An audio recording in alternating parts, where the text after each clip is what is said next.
I don't even remember what happened, but one day I looked in the mirror and I hated it. My name is Logan Hackett, and I am a golfer. I guess I just graduated from a D1 school for golf, but I grew up playing hockey and lacrosse as well on the top levels. So on TikTok, I talk about only women's sports from different stories, things that are going on. I show highlights, things like that. But yeah, hockey, lacrosse, and golf were my life for about like 14 years.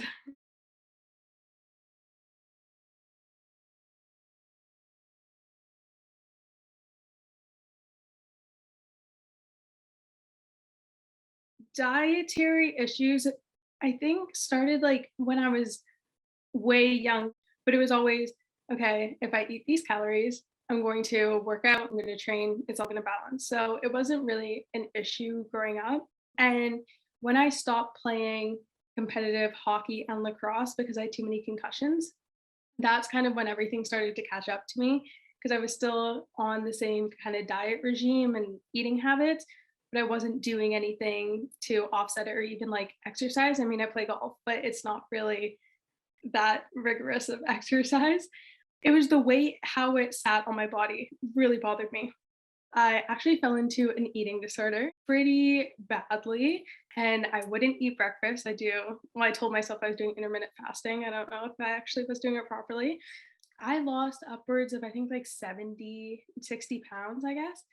And I was tiny.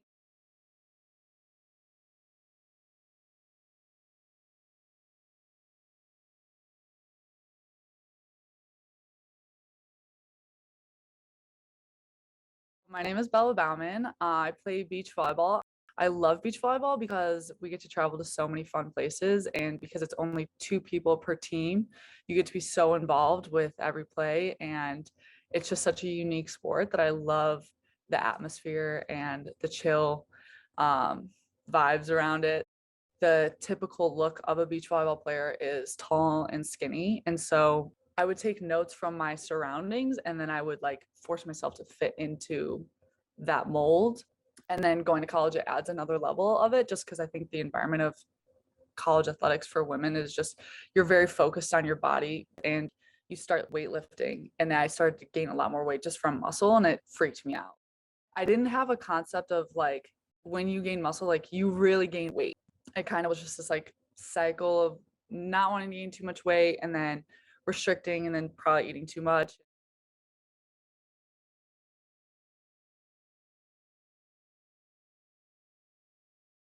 I regularly see female athletes with, if not a diagnosed eating disorder, that presents with significant disordered eating habits. Eating disorders can really come in all shapes and sizes, and they don't look the same from person to person. But some common trends that I see when athletes come to me with disordered eating habits are restriction of certain food groups. So maybe they are limiting their overall calories. Maybe they're overly obsessing about their body composition or their body image to the point to where it has a negative impact on their mental health. My teammates, including me, would talk more about how we looked than I think I realized. Like we would just make comments of like, oh, like I don't like I feel so gross today, or talking about like gaining or losing weight just on any scale.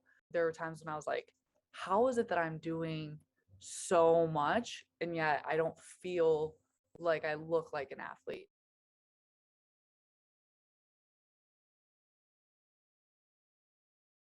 If we find that you're prioritizing the way that your body looks, then you are usually underfueling and you forget about the way you need to eat to make sure that you're prioritizing your endurance. So you can see how your sport performance would actually likely decrease. It was my first year of university that I went in barely any strength behind the ball. But once you get to college, you have 4 years of people who are on your team and you're playing against. And that's kind of when I realized, like, okay, at this point, I have to choose being skinny and being tiny or actually being able to play my D1 sport that I'm here for.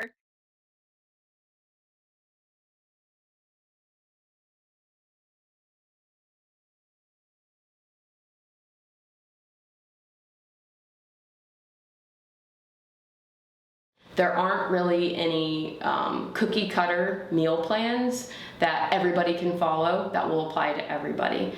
Things need to be individualized for your sport and for also the goals that you have around your relationship with food. But a good start point is to find a registered dietitian who knows how to work with athletes, who kind of has a non-diet approach so that they're not encouraging disordered eating, and pursue that.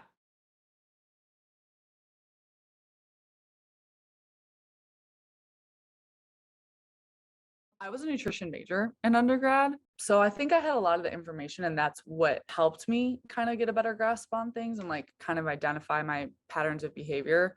So it was definitely a trial and error process.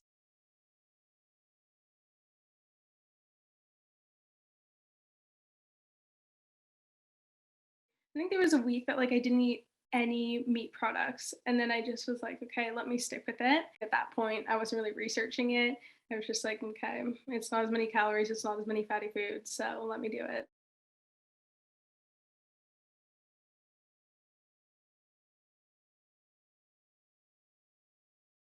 If an athlete wants to be a vegetarian, if they want to be a pescatarian, if they want to be vegan, I always like to first check in and see why.